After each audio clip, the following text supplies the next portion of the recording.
Driving test. Well, we couldn't do D's without touching on the driving test, could we? The big D. Yes. So, what is it about the driving test that causes stress, nerves, anxiety? It's basically what it means, a test. And when we mention the word test, like we've said before, it creates an emotion inside us. There are all these words, aren't there? So we have a driving test, which often just the word will set people off feeling nervous and anxious based on past experiences. And then, of course, we have a driving examiner.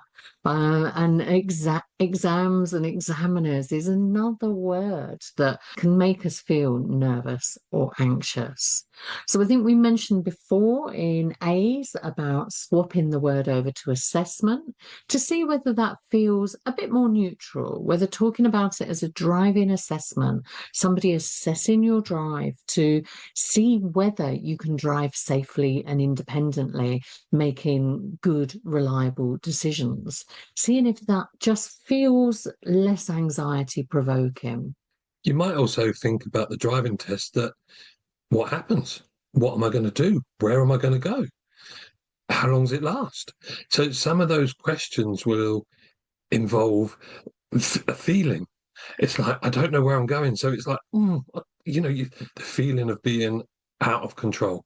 You're not in control of the route that you're taking. Finding out what's going to happen on the day of your test can really make you feel more calm because you know exactly what's going to happen.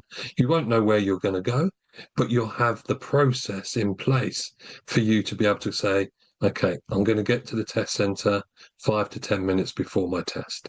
I'm going to walk to meet the examiner. All these little things that you can do are going to make you feel a little bit more calmer on the day of your assessment. Yeah, wherever possible, trying to eliminate that fear of the unknown. So, seeing if we can make more known to us so that we know what's going to happen.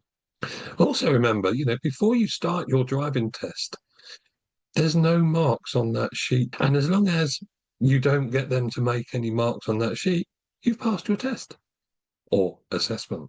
Yes, we all start with a pass. So let's see if we can keep it that way. You don't start with a fail and No. have to build up from there. So think of it in those terms. We start with a pass and let's try and keep it that way. And then, of course, with the waiting list times for driving tests, for a lot of people, there's quite a big gap between booking and taking the test. So it's making sure that you make the most of that time in building up your driving ability. No. So the driving assessment, do your best to prepare and plan ahead so that you know what's going to happen and you've got the information that you need to make it as plain sailing as you can.